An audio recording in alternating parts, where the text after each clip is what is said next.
Hello students, welcome to my ninth part of the chemical kinetics. In this part we will solve the numericals based on Arrhenius equation and then we will see the effect of catalyst on rate of reaction. The important formulae to solve these numericals are: first important formula is log to the base 10 K2 upon K1 is equal to EA upon 2.303 R T2 minus T1 upon T1 T2. And the second important formula is log to the base 10 A upon K is equal to EA upon 2.303 RT. Thus the first numerical is the rate constants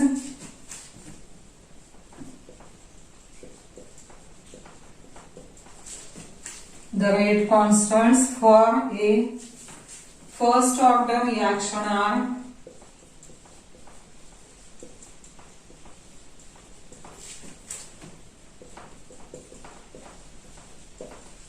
are 0.6 per second at 313 Kelvin temperature and 0.045 per second at 293 Kelvin temperature. What is the activation energy?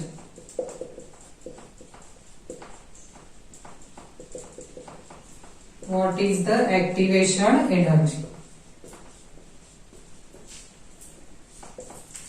आता या numerical मध्ये जर बघितला तर काय दिलेलं आहे तर 313 केल्विन टेम्परेचरला असलेली रेट कॉन्स्टंट ची व्हॅल्यू, या टेम्परेचरला रेट कॉन्स्टंट 0.6 पर सेकंद आहे. 293 केल्विन टेम्परेचरला आहे 0.045 सेकंद. तर EA कॅल्क्युलेट करायचं. आता यामध्ये जे लोअर टेम्परेचर असतं ते T1 घ्यायचं आणि त्यावेळी असलेली रेट कॉन्स्टंटची व्हॅल्यू K1 येणार. जे हायर टेम्परेचर असतं ते T2 घ्यायचं आणि त्यावेळी असलेली रेट कॉन्स्टंटची व्हॅल्यू येणार K2.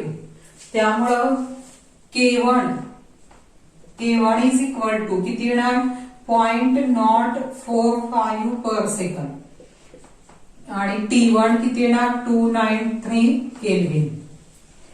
K2 किती येणार 0.6 पर सेकंड आणि T2 किती येणार 313 केल्विन टेम्परेचर. आणि EA कॅल्क्युलेट करायचंय. आता हा फॉर्म्युला यूज करता येईल, त्यासाठी या फॉर्म्युलाने सॉल्व्ह करता येईल. यामध्ये R ची व्हॅल्यू जी आहे ती दिलेली असते 8.314 जूल पर केल्विन पर मोल. त्यामुळं फॉर्म्युला कसा लिहिणार आपण, log to the base 10 K2 upon K1 is equal to EA upon 2.303 R T2 minus T1 upon T1 T2.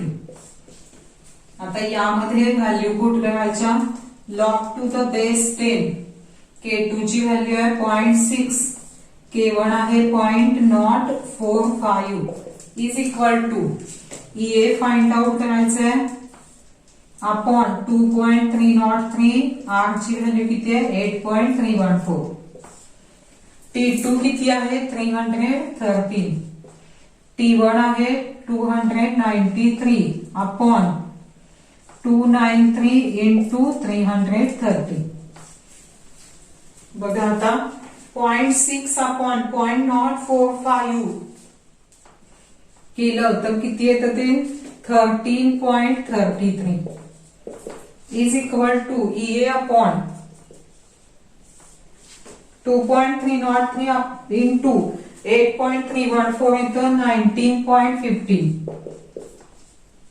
into ही व्हॅल्यू किती येणार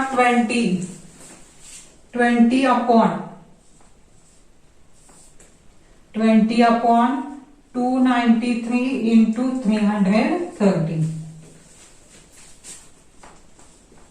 Therefore log to the base 10 13.33 is equal to EA upon 19.15 into हे calculation येतं 2.18 into 10⁻⁻⁴ and therefore EA is equal to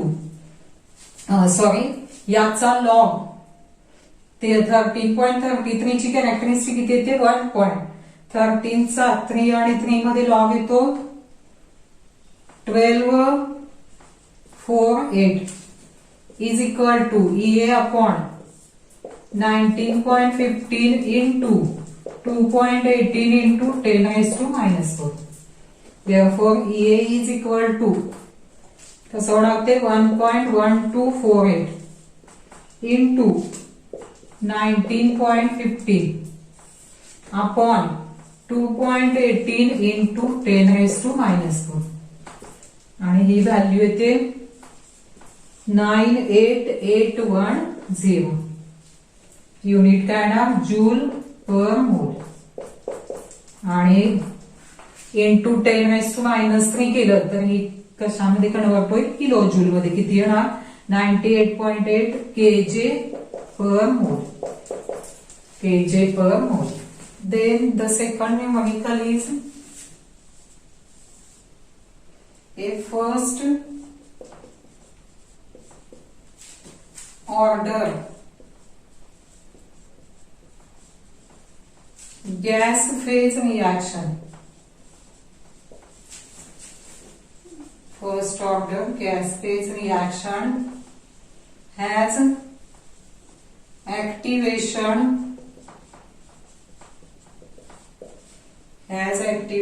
energy of 240 kJ per mole if the pre-exponential factor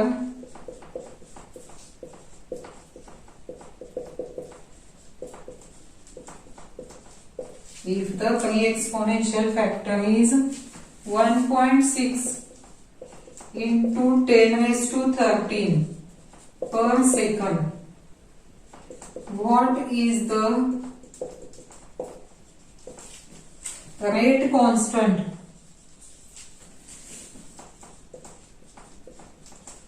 of the reaction?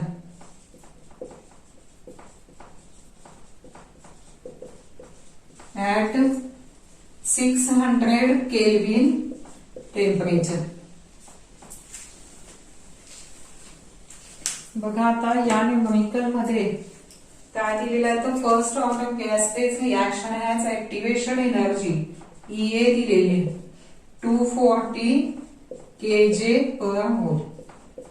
त्याचं conversion कशात करावं लागेल आपल्याला joule मध्ये किती होणार 240 into 10⁻³ जूल पर मोल. त्यानंतर if the pre exponential factor is म्हणजेच ए किती दिलेला आहे 1.6 into 10⁻13 per second. What is the rate constant? Rate constant find out करायचं आहे of the reaction at temperature 600 Kelvin. म्हणजेच कोणत्या ह्यानं आपल्याला सॉल्व्ह करावं लागेल EA दिलेला आहे R ची व्हॅल्यू किती असते 8.314 जूल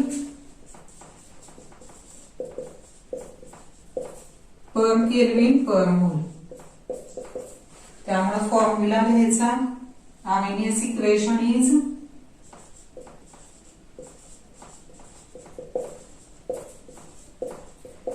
आर्हेनियस इक्वेशन कोणतं आहे K is equal to A -EA/RT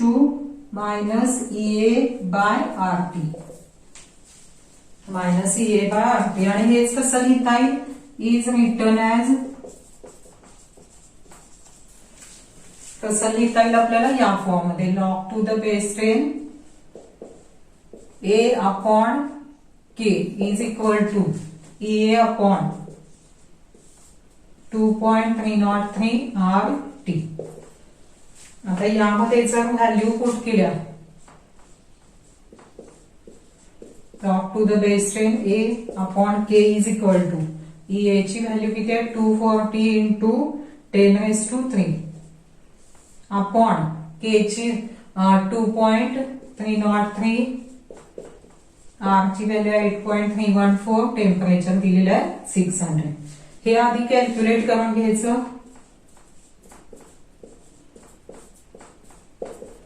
हे कॅल्क्युलेट केलं की एवढं मिळते ती व्हॅल्यू 20.89. त्यामुळे A upon K is equal to काय होणार, एंटी लॉग ऑफ 20.89. 89 चा 0 मध्ये एंटी लॉग कसं येणार ते 7.78 इंटू 10 काय लिहिता येईल आपल्याला 20. अँड देअरफॉर कोणती व्हॅल्यू आपल्याला कॅल्क्युलेट करायची, के ची.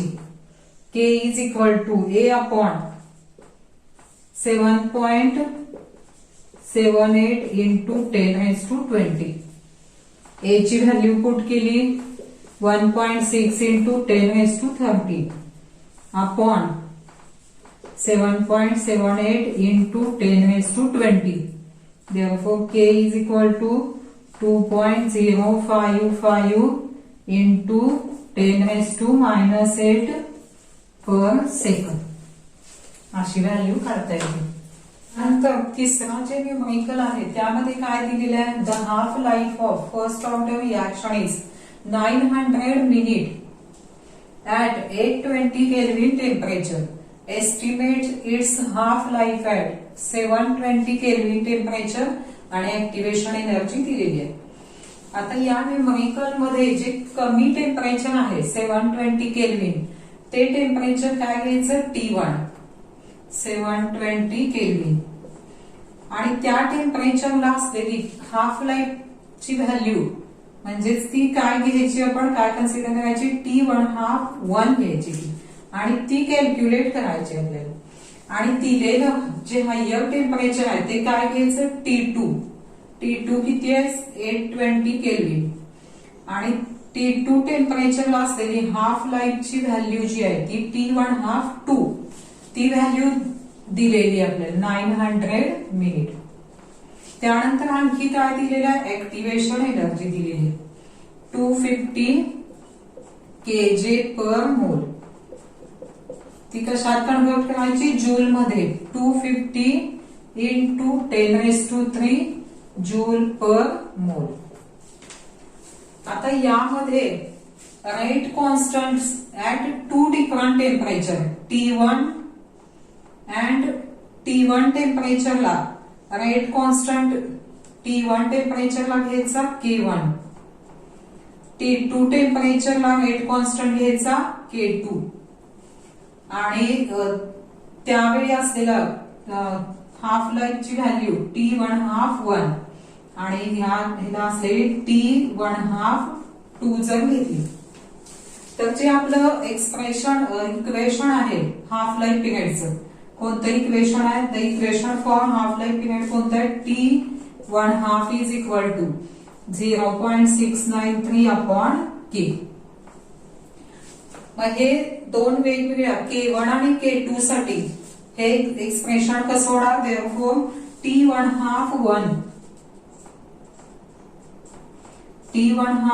इज इक्वल टू कसं होणार, हे 0.693 अपॉन K1. आणि T1 साठी कसं होणार 0.693 अपॉन K2. आणि याचा जर रेशो घेतला दोन्हीचा तर रेशो कसा येणार, हेच T1 upon T1 is equal to काय होणार, ते 0.693 कॅन्सल होणार, 1 upon K1 divided by 1 upon K2 म्हणजेच काय होणार, K2 अपॉन K1 असं इक्वेशन होणार, K2 अपॉन K1. आणि त्यानंतर जे आर्हेनियस इक्वेशन आहे ऍट 2 डिफरंट टेम्परेचर, याने आपल्याला काय काढता येतं, K2 अपॉन K1 च्या ऐवजी आपण काय घ्यायचं T1/2 1 अपॉन T1/2 2 आणि त्यावरून काय कॅल्क्युलेट करता येईल EA ची व्हॅल्यू दिलेली आहे T1/2 1 कॅल्क्युलेट करता येईल. त्यामुळे the equation log 2 the base 10 K2 upon K1 is equal to EA upon 2.303 RT T2 minus T1 upon T1 T2. आता इथं K2 अपॉन K1 च्या ऐवजी काय पुट करायचं T1/2 1 अपॉन T1/2 2. त्यामुळे कसं इक्वेशन मिळेल log 2 the base 10 T1/2 1 upon T1/2 2 is equal to EA upon 2.303 R T2 minus T1 upon T1 T2 T1 T2. जर व्हॅल्यूज पुट केल्या तर log 2 the base 10 T1/2 1 upon T1/2 2 is equal to EA ची value put करायची 250 into 10⁻³ upon 2.303 into 8.314 T2 किती आहे 820 minus 720 upon 820 into 720. आणि हे पूर्ण जर सॉल्व्ह केलं log 2 the base 10 T1/2 1 upon T1/2 2 आणि हे सॉल्व्ह केल्यानंतर किती मिळतं आपल्याला 2.212 एवढी व्हॅल्यू मिळते. आणि therefore T1/2 1 upon T1/2 2 is equal to anti-log of 2.212 आणि तो anti-log किती येतो तर 162.9. Therefore T1/2 1 is equal to 162.9 into T1/2 2 is equal to 162.9. T1/2 2 ची व्हॅल्यू किती आहे 900 into 900 आणि अशा पद्धतीने T1/2 1 ची व्हॅल्यू येते 1.464 into 10⁻⁵ minute. Then we will see the effect of catalyst on the rate of reaction. आता कॅटॅलिस्ट म्हणजे काय तर catalyst is a substance which is added to the reactant which increases the rate of reaction without itself being consuming in the reaction. Catalyst म्हणजे असा substance जो काय करतो reactant मध्ये ऍड केला तर रिएक्शनचा रेट वाढतो त्यामुळे पण तो रिएक्शन मध्ये कंझ्युम होत नाही अशा सबस्टन्सला काय म्हणायचं कॅटॅलिस्ट म्हणायचं. मग एक्झाम्पल आपण एक घेऊया. Consider the reaction twice KClO3 gives twice KCl plus thrice O2. The rate of this reaction is slow in the absence of catalyst, but in the presence of MnO2 catalyst. In the presence of MnO2 catalyst, rate of this reaction is fast. मग आता रिएक्शनचा rate catalyst मुळे का वाढतो तर catalyst काय करतो catalyst provide alternative path with lower activation energy. Catalyst काय provide करतो alternative pathway lower activation energy असलेला आणि त्यामुळं कॅटॅलिस्ट मुळे ऍक्टिव्हेशन एनर्जी कमी होते आणि त्यामुळे रिएक्शनचा रेट वाढतो. आता या फिगर मध्ये जर आपण बघितलं तर यामध्ये दोन प्रकारचे एनर्जी बॅरियर आपल्याला दिसतात. हा जो एनर्जीचा बॅरियर आहे तो कशासाठी आहे? कॅटॅलाइज्ड रिॲक्शनसाठी. आणि हा एनर्जीचा बॅरियर कशासाठी आहे? अनकॅटॅलाइज्ड रिॲक्शनसाठी. मग यावरूनच आपल्याला दिसून येते की for height of barrier for catalysed reaction is smaller than height of barrier of uncatalyzed reaction, and thus the activation energy for catalyzed reaction is smaller than that of the same reaction without catalyst. म्हणजेच काय होतं तर activation energy जी आहे तच दिसून येतं आपल्याला. Activation energy same reaction साठी कॅटॅलिस्टच्या प्रेझेन्स मध्ये जर ती कॅरीड आउट केली तर ऍक्टिव्हेशन एनर्जी काय असते? कमी लागते, कमी असते. आणि जर विदाउट कॅटॅलिस्ट कॅरीड आउट केली तर ऍक्टिव्हेशन एनर्जी जास्त असते. आणि त्यामुळं जेवढी ऍक्टिव्हेशन एनर्जी कमी त्यामुळे कॅटॅलाइज्ड रिॲक्शनचा रेट हा काय असतो? अनकॅटॅलाइज्ड रिॲक्शन पेक्षा जास्त असतो. आणखी एक एक्झाम्पल आपण घेऊया. Twice H2O2. Consider the reaction that is decomposition of H2O2. Decomposition of H2O2 in aqueous solution. In aqueous solution in the presence of catalyst that is I minus ion. I minus ion. H2O2 decomposes to give H2O, twice H2O plus O2. आता या reaction मध्ये at room temperature the rate of this reaction is slow at room temperature in the absence of catalyst. At room temperature in the absence of catalyst rate of this reaction is slow with activation energy. With activation energy 76 kJ per mole. And in the presence of I minus catalyst, rate of this reaction is fast with activation energy in the presence of I minus. The rate of the reaction is fast with activation energy 57 kJ per mole. मग यावरूनच आपल्याला दिसून येतं की activation energy for catalyzed reaction is activation energy for catalyzed reaction is smaller than that for the same reaction without catalyst, and therefore rate of reaction for catalyzed reaction is greater than rate of reaction of uncatalyzed reaction. And then Arrhenius equation जे आहे Arrhenius equation वरून सुद्धा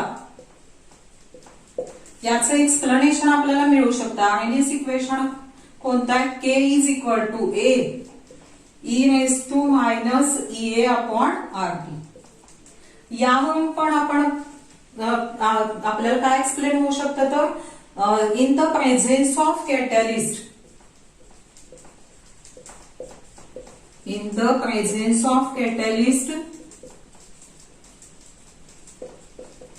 in the presence of catalyst काय होणार? EA decreases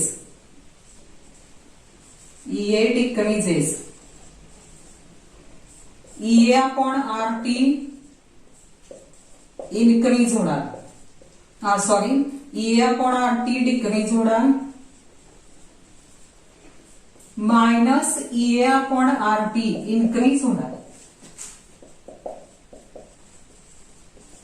त्यामुळं E raise to minus EA upon RT increase होणार आणि K increase होईल त्यामुळं रिॲक्शनचा रेट ऑफ रिॲक्शन इन्क्रीजेस. असा Arrhenius इक्वेशन वरून सुद्धा काय आपल्याला दिसून येतं तर कॅटॅलिस्टच्या प्रेझेन्स मध्ये ऍक्टिव्हेशन एनर्जी डिक्रीज होईल तसा रिॲक्शनचा रेट काय होतो? इन्क्रीज होतो. We know that in the presence of catalyst height of barrier decreases. आणखी कॅटॅलिस्ट मुळे काय होतं तर catalyst lowers the threshold energy and activation energy, and due to which the fraction of molecules that possesses minimum kinetic energy and that can cross the barrier increases.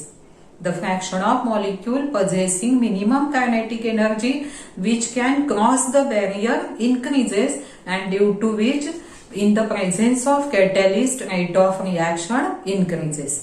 आता या figure वरून पण आपल्या लक्षात येईल, या फिगर मध्ये हा जो शेडेड एरिया दाखवलेला आहे, या शेडेड एरियामध्ये काय दाखवलेलं आहे पूर्ण the fraction of molecules that possesses minimum kinetic energy or the fraction of molecules that possesses energy greater than activation energy. आता before use of catalyst shaded area एवढाच आहे आणि in the presence of catalyst shaded area एवढा आहे पूर्ण. म्हणजेच काय म्हणता येईल आपल्याला the fraction of molecules that possesses minimum kinetic energy for catalyzed reaction is